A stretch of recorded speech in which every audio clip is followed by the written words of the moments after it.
Focus international Qatar റീജിയന്റെ 20ാം വാർഷികാഘോഷങ്ങൾക്ക് സമാപനം.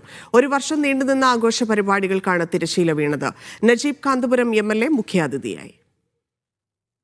Qatar ഫൗണ്ടേഷനിലെ ഔസജ് ഓഡിറ്റോറിയത്തിലായിരുന്നു next എന്ന പേരിൽ സംഘടിപ്പിച്ച സമാപന സമ്മേളനം. നവസാങ്കേതിക വിദ്യയുടെ കാലത്തും മനുഷ്യ വിഭവശേഷിയുടെ മൂല്യം ഒട്ടും കുറയുന്നില്ലെന്ന് നജീബ് കാന്തപുരം അഭിപ്രായപ്പെട്ടു.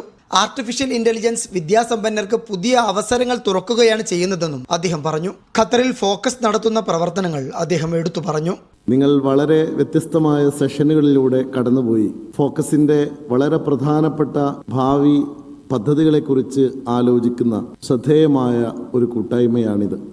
AI കാലത്ത് വിദ്യാർത്ഥികൾ പഠന മികവിനൊപ്പം കമ്മ്യൂണിക്കേഷൻ, ലീഡർഷിപ്പ് തുടങ്ങിയ സോഫ്റ്റ് സ്കില്ലുകളിൽ കൂടി നൈപുണ്യം നേടണമെന്ന് ട്രെയിനർ മുഹമ്മദ് അജ്മൽസി പറഞ്ഞു. മുൻകൂട്ടി രജിസ്റ്റർ ചെയ്ത രക്ഷിതാക്കളും വിദ്യാർത്ഥികളുമാണ് സെഷനിൽ പങ്കെടുത്തത്. അപ്പോൾ ഒരു സ്റ്റാർട്ടപ്പ് ബിൽഡ് ചെയ്യാൻ ഇന്നത്തെ കാലത്ത് ഒരുപാട് നമ്മൾ പഠിക്കേണ്ട വിഷയമൊന്നുമില്ല. പക്ഷേ നിങ്ങൾ നല്ലൊരു കോളേജ്, നല്ലൊരു സ്ഥലത്ത് പോയി കഴിഞ്ഞാൽ you will get a lot of support. സമാപന സമ്മേളനത്തിൽ ഹാരിസ് PT അധ്യക്ഷത വഹിച്ചു.